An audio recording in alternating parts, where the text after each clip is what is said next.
नमस्कार दोस्तों, मेरा नाम है जितेंद्र सिंह और मैं आपके लिए लाया हूँ कुछ दिल दहला देने वाली रहस्यमयी खौफनाक भूतिया कहानियाँ।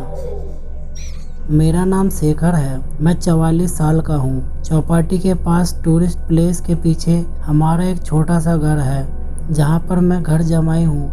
जैसे बंदर कितना भी बूढ़ा हो जाए पर गुलाटी मारना नहीं छोड़ता, वैसे ही अधेड़ उम्र में मैं भी पूरा रंगीन मिजाज इंसान हूँ और अपनी रोमियोपंती के कारण कई बार बीवी ने मेरी धुलाई भी की है, पर सरकारी नौकरी होने के कारण वह मेरे साथ टिकी हुई है, वरना मेरी करतूतों के कारण वह मुझे कब का छोड़ चुकी होती। 15 साल की शादीशुदा लाइफ में कई बार मेरी बीवी ने मुझे दूसरी औरतों के साथ पकड़ा है। मेरी बेवफाई के लिए उसने मुझे ऐसी ऐसी जगह पर मार कर सजा दी है, यह बताना मुश्किल है, बस आप समझ जाओ। मेरी जिंदगी तब जहर बन गई जब एक प्रेत ने मुझे अपने शिकंजे में ले लिया। आज भी मैं इस घटना को याद करके सिर से पैर तक कांप जाता हूँ। मेरा ब्लड प्रेशर बढ़ जाता है। उस दिन मेरी काम से छुट्टी थी।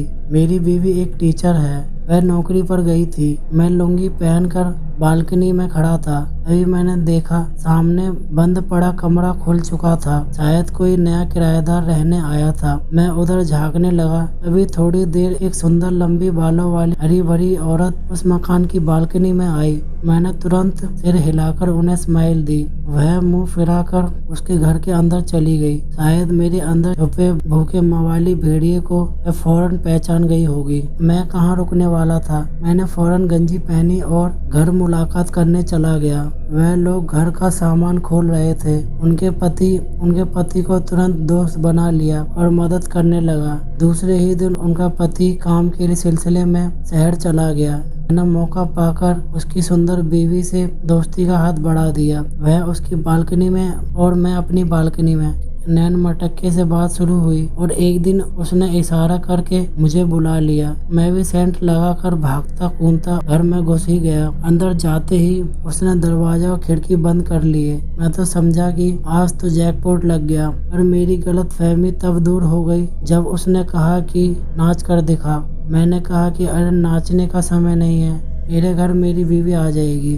उसने उसी आवाज में फिर से कहा नाच, और अब वह मुझे गुस्से से घूरने लगी। मैंने उससे कहा कि पागल तो नहीं हो। वह बोली अगर तू नहीं नाचा तो शोर मचाकर पूरा मोहल्ला बुला लूंगी। अब तो मैं थोड़ा थोड़ा डरने लगा था क्योंकि वह मुझे पूरी पागल लग रही थी। मैंने उधर ही नाचना शुरू कर दिया। थोड़ी देर बाद वह चाबुक लाई और मुझे बोली कि कपड़े उतार कुत्ते।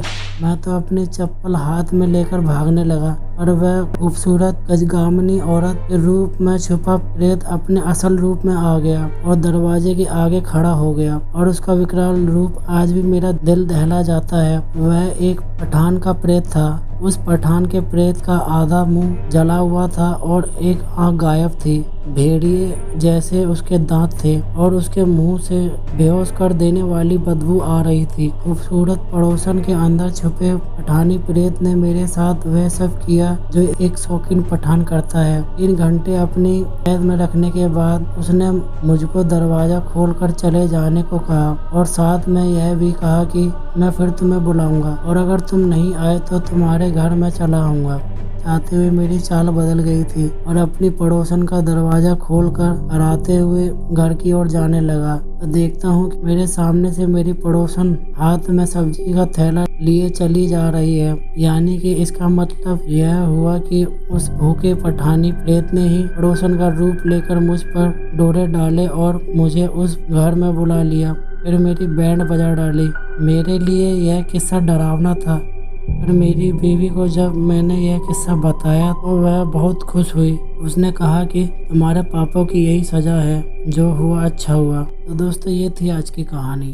अगर आपको ये कहानी अच्छी लगी हो तो इस कहानी को लाइक करें, कमेंट करें और अपने दोस्तों के साथ फेसबुक और व्हाट्सएप पर शेयर करें। और अगर आपको भूतिया कहानियाँ सुनना अच्छा लगता है हमारे साइबर एविल यूट्यूब चैनल को सब्सक्राइब जरूर करें। और वीडियो देखने के लिए धन्यवाद।